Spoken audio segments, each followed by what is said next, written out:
2, 1, go. Wel, ek groet hier so uit Kimberley uit. Eintlik nie in Kimberley, ons is hier so aan die buitekant.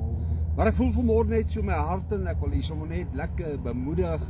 En vir julle sê dat jy moet 'n baie mooi dag hê. En die skrif wat in my hart opkom in hierdie dag is dat die skrif wat sê, do not be afraid, for I am with you. Do not be dismayed, for I am your God. I will strengthen you and I will help you. I will uphold you with my righteous right hand. Mag jy vandag in daardie woord in oorwinning en vreugde en deurbraak kry en onthou, die mens verander, maar God verander nooit nie. Mag die Here u seën, gaan in sy vrede. Ek groet u na die mooi naam van Jesus tot ons weer op die lig ontmoet. Totsiens.